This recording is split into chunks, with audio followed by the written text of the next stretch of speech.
Dans la structure du projet de loi C-35, l'article 7 énonce des principes directeurs guidant les investissements fédéraux concernant l'établissement et le maintien d'un système d'apprentissage et de garde des jeunes enfants à l'échelle du pays.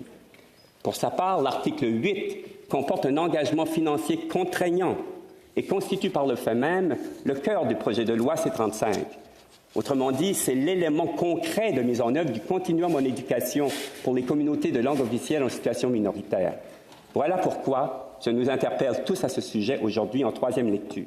Considérant l'importance de bien soutenir le continuum en éducation, il va sans dire que la mise en œuvre de l'article 8 aura un impact considérable sur la vitalité des CLOSM.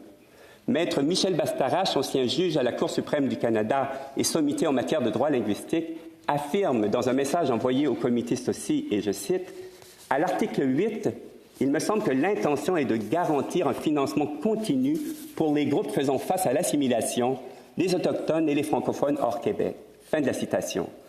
Collègues, l'article 8 reste cependant muet quant à l'engagement du gouvernement fédéral envers les CLOSM.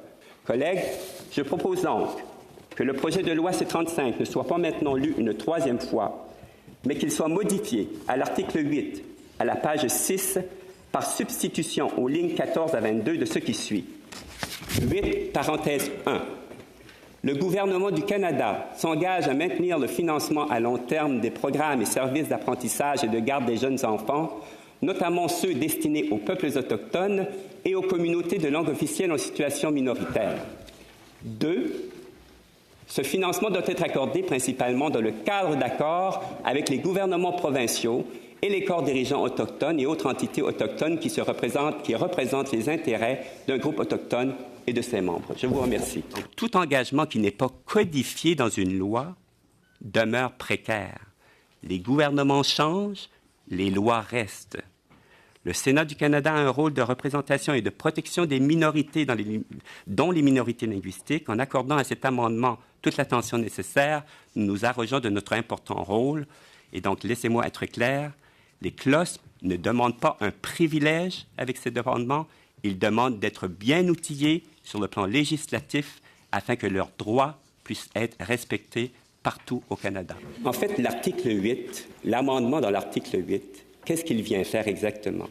Il vient s'assurer, et c'est l'objectif principal de cet amendement, il vient s'assurer que si un cas est amené en cours, puisque les droits linguistiques au Canada, chez les minorités linguistiques, avancent par des cas de cours. Historiquement, c'est comme ça que nos droits ont avancé.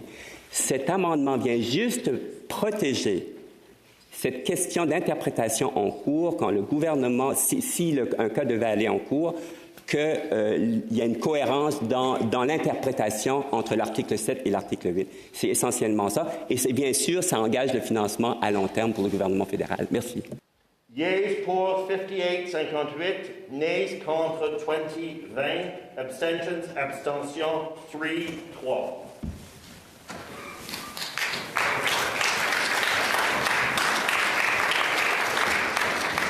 En conséquence, la motion est adoptée.